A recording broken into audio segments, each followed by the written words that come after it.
നമസ്കാരം, ഞാൻ രശ്മി. പൂജവെപ്പ് വരികയാണ്. പൂജയ്ക്ക് നമുക്ക് സ്പെഷ്യലായിട്ട് ഒരു വരട്ട് പായസം ഉണ്ടാക്കാം. നെയ്യൊക്കെ ചേർത്ത് വരട്ടിയെടുക്കുന്ന ഒരു നെയ് പായസമാണിത്. ഇതിന് നമ്മൾ തേങ്ങ ഉപയോഗിക്കുന്നേ ഇല്ല. സാധാരണ നമുക്ക് അമ്പലങ്ങളിലൊക്കെ കിട്ടുന്ന പായസത്തിൻ്റെ അതേ രുചിയുള്ള പായസമാണിത്. പിന്നെ എല്ലാ മതക്കാർക്കും ക്ഷേത്രങ്ങളിലൊക്കെ കിട്ടുന്ന പായസത്തിൻ്റെ രുചിയൊന്നും അറിയണ്ടേ? അപ്പോൾ ജാതിമത ഭേദമന്യേ എല്ലാവർക്കും ഈ നല്ല സ്വാദുള്ള വരട്ട് പായസം വീട്ടിൽ തന്നെ എളുപ്പത്തിൽ ഉണ്ടാക്കിയെടുക്കാം. അപ്പോൾ നമുക്ക് വരട്ട് പായസം അഥവാ നെയ് പായസം ഉണ്ടാക്കുന്നത് എങ്ങനെയാണെന്ന് കാണാം. അപ്പോൾ നമുക്ക് വരട്ട് പായസം ഉണ്ടാക്കാം. വരട്ട് പായസം ഉണ്ടാക്കാനായിട്ട് ആവശ്യമുള്ള സാധനങ്ങൾ: 1 കപ്പ് പച്ചരിയാണ് എടുത്തിട്ടുള്ളത്. പച്ചരിയോ ചമ്പാ പച്ചരിയോ ഏത് വേണമെങ്കിലും എടുക്കാം. അപ്പോൾ ചമ്പാ പച്ചരി എല്ലാവർക്കും കിട്ടാത്തതുകൊണ്ടാണ് ഞാൻ പച്ചരി തന്നെ എടുത്തിട്ടുള്ളത്. ഇതിപ്പോൾ 1 കപ്പ് അരി എന്ന് പറയുമ്പം 200 ഗ്രാം അരിയാണുള്ളത്. അപ്പോൾ 400 ഗ്രാം ശർക്കരയാണുള്ളത്, 100 ഗ്രാം നെയ്യ്, ഒരു 3 ഏലക്ക, ഒരു നുള്ളു ഉപ്പ്. ഇത്രയും മാത്രം മതി.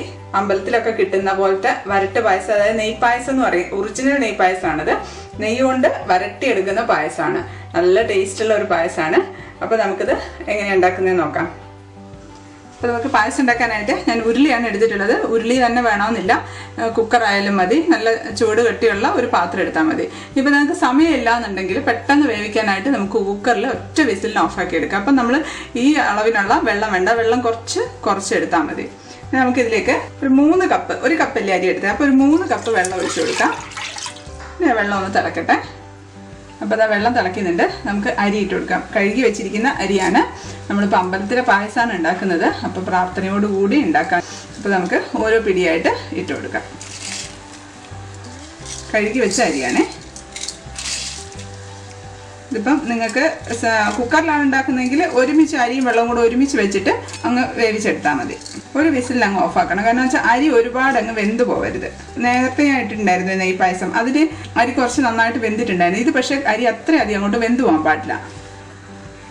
ഒന്ന് തിളക്കട്ടെ. തിളച്ച് കഴിയുമ്പോൾ നമുക്ക് അടച്ചു വെക്കാം.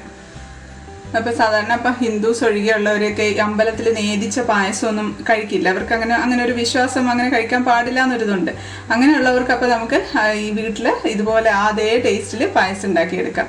അപ്പോൾ അതുകൊണ്ട് എല്ലാവർക്കും ഈ പായസം ഉണ്ടാക്കാം.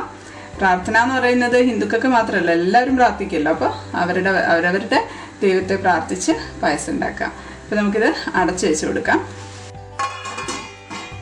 ഇത് തീ ഒന്ന് മീഡിയം ഫ്ലെയിമിലേക്കോ മാറ്റി കൊടുക്കണം. കാരണം അത് തിളയ്ക്കണം, തിളയ്ക്കാതിരിക്കരുത്. അപ്പോൾ നന്നായിട്ടൊന്ന് തിളയ്ക്കുന്നുണ്ടെന്നൊന്ന് ഇടയ്ക്ക് നോക്കണം. ഇപ്പം ഞാൻ കുറച്ചിട്ടില്ല, ഇടയ്ക്കൊന്ന് തുറന്ന് നോക്കി തിളയ്ക്കുന്നുണ്ടെന്ന് ഉറപ്പ് വരുത്തിയതിന് ശേഷം മാത്രം അടച്ചു വെച്ചാൽ മതി. നമുക്ക് ശർക്കര ഒന്ന് ഉരുക്കാനായിട്ട് എടുത്ത് വെക്കാം.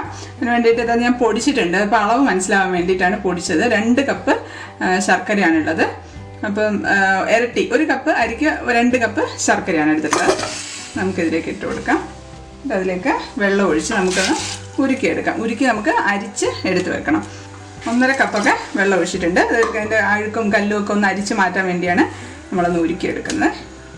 അപ്പോൾ നമ്മൾ ഇടയ്ക്കൊന്ന് തുറന്ന് നോക്കി ഒന്ന് ഇളക്കിയൊക്കെ കൊടുക്കണം. അപ്പോൾ ഞാനത് തുറക്കുകയാണ്. വെള്ളം മുഴുവൻ വറ്റിയിട്ടുണ്ട്. ഇപ്പോൾ അധികം അങ്ങോട്ട് വെന്തിട്ടില്ല.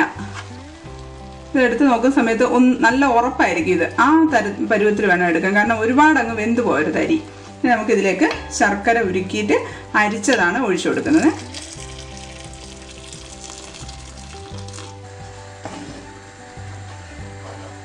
ഇനി ഈ ശർക്കര കിടന്ന് ഈ അരി അങ്ങ് നന്നായിട്ടങ്ങ് വരട്ടിയെടുക്കണം. നമ്മൾ എപ്പോഴും ഇളക്കിക്കൊണ്ട് നിൽക്കേണ്ട ആവശ്യമൊന്നുമില്ല. കാരണം നല്ല ചൂട് കെട്ടിയുള്ള ഒരു പാത്രമാണുള്ളത്. അപ്പോൾ അതുകൊണ്ട് എപ്പോഴും ഇളക്കേണ്ട ആവശ്യമില്ല. എന്നാലും ഇടയ്ക്കൊന്ന് ഇളക്കിയാൽ മതി തിളച്ചതിന് ശേഷം. ഇതിനിപ്പോൾ തുറന്ന് വെച്ച് തന്നെ വെന്തോട്ടെ. അപ്പോൾ ആദ്യം അരി വേവിക്കുന്ന സമയത്ത് നമ്മൾ മീഡിയം ഫ്ലെയിമിൽ ഇട്ടിട്ടാണ് വേവിച്ചത്. പെട്ടെന്ന് തന്നെ വെന്തോട്ടെ. കാരണം എന്ന് വെച്ചാൽ ഒരുപാട് അങ്ങ് വെന്ത് പോകാതിരിക്കാൻ വേണ്ടി. ഇപ്പോൾ തിളയ്ക്കുന്നുണ്ട്. ഇടയ്ക്കൊന്ന് ഇളക്കി കൊടുക്കണം, അടിയിലൊന്നും പിടിക്കാതിരിക്കാനായിട്ട്. നമ്മളിപ്പോൾ പായസം ഇളക്കുന്ന സമയത്ത് നിങ്ങൾ കേട്ടിട്ടുണ്ടോ എന്ന് എനിക്ക് അറിഞ്ഞൂടാ, ശ്രീന്ന് എഴുതണമെന്ന് പറഞ്ഞ് കേട്ടിട്ടുണ്ട് ഞാൻ. ഇതിൻ്റെ കാരണം എന്താണെന്ന് വെച്ചാൽ അതാ ശ്രീന്ന് ഇങ്ങനെ എഴുതുമ്പോഴത്തേക്കും എല്ലായിടത്തും നമ്മൾ തവിയെത്തും. ശ്രീന്ന് ഇങ്ങനെ എഴുതുമ്പോൾ ഇതാ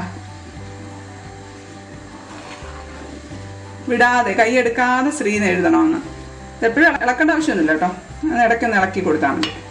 ഇതിപ്പോൾ മീഡിയം ഫ്ലെയിമിൽ ഇരുന്നിട്ട് ഒന്ന് തിളക്കട്ടെ. ഇതിപ്പോൾ ഒരു 20 മിനിറ്റൊക്കെ ആയിട്ടുണ്ട്. നന്നായിട്ട് വെള്ളമൊക്കെ വറ്റിയിട്ടുണ്ട്. ഞാൻ എപ്പോഴും ഇളക്കിയിട്ടില്ല. ഇടയ്ക്കൊന്ന് ഓടി വന്ന് ഞാനൊരു ശ്രീ എന്ന് എഴുതി വെച്ച് പോവും. അത്രേ ഉണ്ടായിരുന്നുള്ളൂ. ഇനി നമുക്കിതിലേക്ക് നെയ്യ് ഒഴിച്ചു കൊടുക്കാം. നെയ്യ് ഒഴിക്കുകയാണേ. നെയ്യ് കുറേശ്ശെ ഒഴിച്ച് ഇനിയാണ് നമ്മൾ വരട്ടിയെടുക്കേണ്ടത്. നെയ്യ് ഒഴിച്ചങ്ങ് വരട്ടിയെടുക്കുക വേണ്ടത്. മീഡിയം ഫ്ലെയിമിൽ ഇട്ടാൽ മതി നമുക്കിത് വരട്ടിയെടുക്കാനായിട്ട്. അപ്പം നെയ്യൊക്കെ വഴറ്റിയിട്ടുണ്ട്. ഇനി കുറച്ചുകൂടെ നമുക്ക് നെയ്യ് ഒഴിച്ചു കൊടുക്കാം.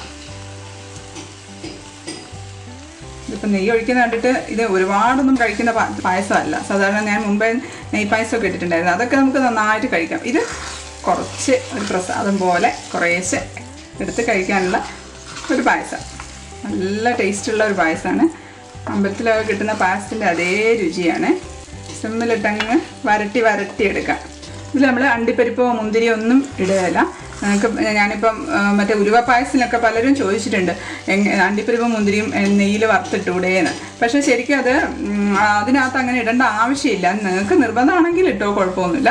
പക്ഷേ അത് ഇടേണ്ട ആവശ്യമൊന്നുമില്ല. ഒന്നുമില്ലാതെ തന്നെ ഇത് നല്ല ടേസ്റ്റാണ്. അതാണ് ഇതിൻ്റെ ആ ഒരു ടേസ്റ്റ് എന്ന് പറയുന്നത്. ഇതിൻ്റെ രുചി മാത്രം നമുക്കറിയാൻ പറ്റും, വേറെ ഒന്നും ഇട്ടിട്ടില്ല എന്നുണ്ടെങ്കിൽ. അതും വറ്റിയിട്ടുണ്ട്. നന്നായിട്ട് വരട്ടി കുറച്ചടിയിൽ ഇങ്ങനെ പിടിക്കുന്ന പോലെ തോന്നുമ്പോൾ നമുക്ക് കുറച്ച് നെയ്യ് ഒഴിച്ചു കൊടുക്കാം. ഇപ്പം ഞാൻ 3 പ്രാവശ്യമായിട്ടാണ് ഇത് നെയ്യ് ഒഴിച്ചത്. ശരിക്കും പറഞ്ഞാൽ ഇത്രയല്ല നെയ്യ് ഉപയോഗിക്കുക. ഇതിലും കൂടുതൽ ഉപയോഗിക്കും. ഞാൻ മാക്സിമം കുറച്ചതാണ്. ശരിക്കും 200 ഗ്രാം നെയ്യാണ് ഇതിന് വേണമെന്ന് പറയുന്നത്. പക്ഷെ ഞാനത് അത്രയും കുറച്ചതാണ്. ലാസ്റ്റ് നെയ്യ് ഒഴിച്ചപ്പോൾ തന്നെ കുറച്ച് ഉപ്പിട്ട് കൊടുക്കുകയാണ്. ഒരു നുള്ളൊക്കെ ഉപ്പിട്ടിട്ടുണ്ട്. അമ്പലത്തിലൊന്നും ഉപ്പിടുകയല്ല, പക്ഷേ നമുക്ക് വീട്ടിലല്ലേ ഉണ്ടാക്കുന്നത്, അപ്പോൾ അതുകൊണ്ട് ഉപ്പിട്ട് കൊടുക്കാം. ഇതിലേക്ക് കുറച്ച് പഞ്ചസാരയും ഏലക്കായും കൂടെ, ഏലക്കായ തൊലി കളഞ്ഞതും കൂടെ പൊടിച്ചതാണ്, അതും കൂടെ ഒന്ന് ഇട്ട് കൊടുക്കാം.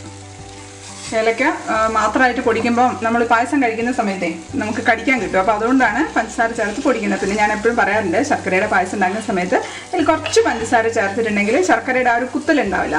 അപ്പോൾ പഞ്ചസാര ഇടുമ്പോൾ അതും ഒന്ന് ശരിയായിക്കോളും. നന്നായിട്ട് ഇളകിയിട്ടുണ്ട്. മതി, ഞാൻ ഓഫാക്കിയിട്ടുണ്ട്. നല്ല നെയ് പായസത്തിൻ്റെ മണമാണ്. നിങ്ങൾക്ക് പറ്റുമെങ്കിൽ ഇനി നെയ്യ് ഒഴിച്ചോളൂ കേട്ടോ. ഇപ്പം നമ്മുടെ നല്ല ടേസ്റ്റുള്ള നെയ് പായസം റെഡി ആയിട്ടുണ്ട്. ഇതാണ് നെയ് പായസം, ഒറിജിനൽ നെയ് പായസം എന്ന് പറയാം കേട്ടോ. അപ്പോൾ ഇതെല്ലാവരും ഉണ്ടാക്കി നോക്കുമല്ലോ. ഞാനത് സെർവിങ് ഡിഷിലേക്ക് മാറ്റുകയാണ്. അപ്പോൾ എല്ലാവരും ഉണ്ടാക്കി നോക്കണം. അപ്പോൾ നമുക്ക് വരട്ട് പായസം ഒന്ന് ടേസ്റ്റ് ചെയ്ത് നോക്കട്ടെ. നിങ്ങൾക്ക് വേണ്ടി ഞാൻ ടേസ്റ്റ് ചെയ്യുകയാണേ.